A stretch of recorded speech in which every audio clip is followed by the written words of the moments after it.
Hey guys, let's get more news about Steelers, but first, don't forget to subscribe and leave your like. Mike Florio convinced NFL will eventually have 20-game regular season.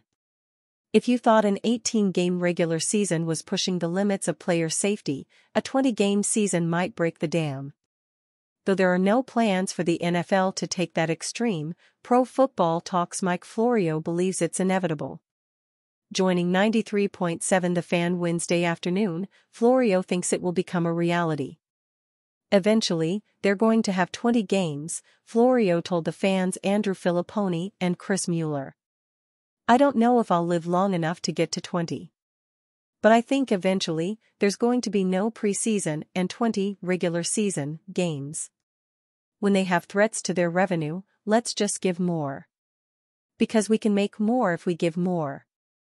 Florio's answer came in response to how the NFL could recoup revenue lost from the Sunday Ticket lawsuit that would leave them on the hook for over $14 billion if the jury verdict stands on appeal.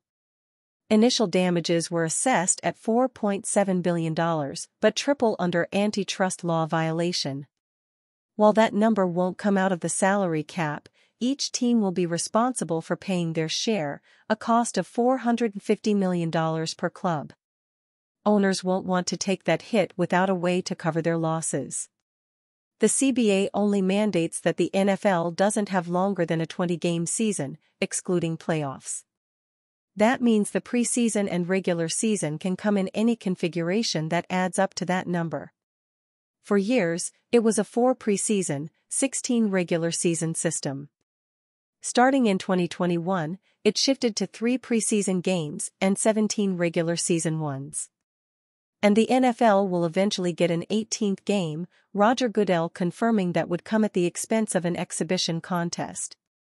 Higher ticket sales, more butts in seats, more concession revenue, and more money from the networks. To be clear, Mike Florio doesn't think 20 games will happen soon. An 18-game season should begin no later than when the CBA expires in 2030, a top-ticket item the owners will push for.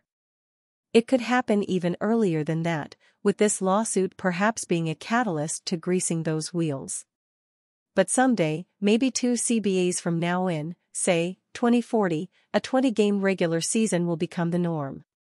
That would eliminate valuable preseason reps for those trying to make the roster. But if joint training camp practices continue to increase, the league will argue that's a good enough substitute to get players ready. Who is the best Steelers running back of all time? Vote now. In case you missed it, Behind the Steel Curtain is assembling the ultimate all-time Steelers roster as voted on by you, Steelers fans. Every weekday leading up to training camp, we'll be posting a poll for you to vote for the best players at each position. The final all-time Steelers roster will be officially unveiled on Wednesday, July 24th, the day before Steelers' 2024 training camp kickoff. Welcome to the first interesting conversation of this all-time list so far, the running back position. Franco Harris is the easiest answer of all, with his number 32 jersey number standing as one of the 3 officially retired Steelers jersey, ever.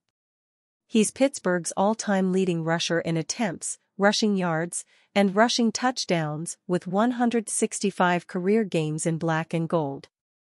1x All-Pro. HOF career. 4x Super Bowl champion. Walter Payton Man of the Year. You get the picture. But what about the bus? Jerome Bettis, a 2x All-Pro, HOFer, 1x Super Bowl champion and another Walter Payton Man of the Year.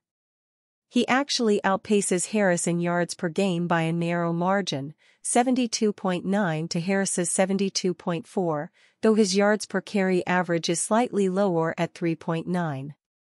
Where Bettis has the greatest edge over Harris is when it comes to fumble rate, sitting at 1% compared to Harris's 3.1%.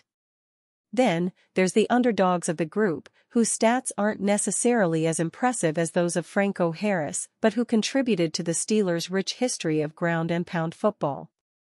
Please note, we threw Najee Harris into the mix for funsies. Here's a look at all of our candidates' career stats for comparison's sake, courtesy of Pro Football Reference.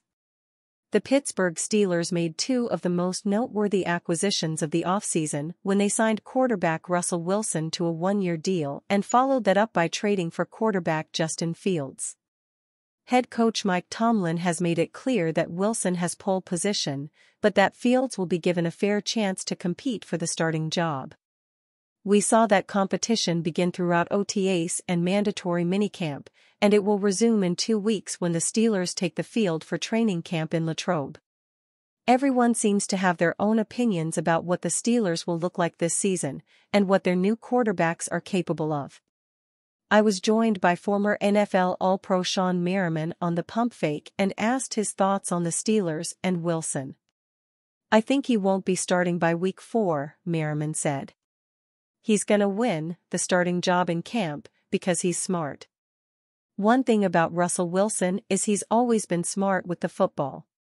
That's always been his thing. He makes great decisions.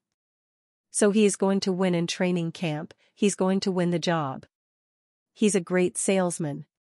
I think he's one of the best at just dealing with the media, staying positive, saying all the right things, doing the right things, the ultimate salesman. And when it comes time to play football, we'll see who he really is. Even now, he's working out during the offseason, he looks amazing. He looks like the Russell Wilson we've seen in Seattle. Again, selling the hell out of himself. But we all know when football really starts how that can change quickly.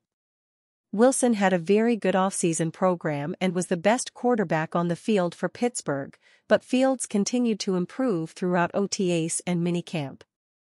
We'll see what training camp and preseason action have in store for the Steelers and their two quarterbacks.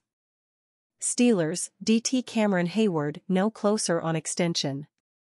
Since initially contemplating retirement following an injury-riddled 2023 season, Steelers defensive tackle Cameron Heyward has made it clear that he's looking for a 2-year extension to continue playing in Pittsburgh. In an appearance today on the Jim Rome Show, Heyward didn't have much to say regarding an update to the situation, indicating that a new contract doesn't appear to be imminent. Heyward, 35, has spent all 13 of his NFL seasons with the Steelers, somehow getting better with age.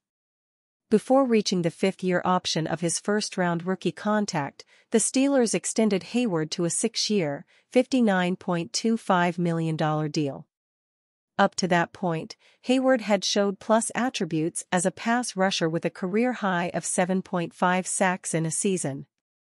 After missing the team's final 10 games of the first year of his new contract in 2016, Heyward delivered a career year with 12.0 sacks, 16 tackles for loss, and 22 quarterback hits the following season. Since then, Heyward has perennially been considered one of the top interior pass rushers in the NFL, missing a Pro Bowl last year for the first time since that breakout season. In addition to a down year, Heyward missed more than 2 games with injury for the first time since 2016, sitting out 6 contests near the beginning of the year. That groin injury was part of Heyward's consideration to hang up his cleats, but the Steelers are expecting Heyward to rebound strongly in 2024. Since expressing his desires for a new contract, Heyward sat out of all spring activities for Pittsburgh. A month ago, he put forth the idea that he'd like to retire with the Steelers sometime after a new 2-year deal. A week later, Heyward reeled in the line a bit, claiming that, should Pittsburgh pass up another contract, he'd be open to playing in a new city in 2025, after his current deal expires. The only big piece of new information in today's interview was that Heyward has already ruled out at least one destination should he hit the free agent market. Despite having attended college in Ohio with the Buckeyes and having family in the Cleveland area, Heyward doesn't see himself in brown and orange. He claimed that he didn't think he could play for a Steelers rival with such bad blood should he move on. That would likely rule out the Ravens and Bengals, as well, but for now, his focus remains in Pittsburgh. And you, fan? What do you think of the situation of Cameron Heyward? Leave your opinion in the comments.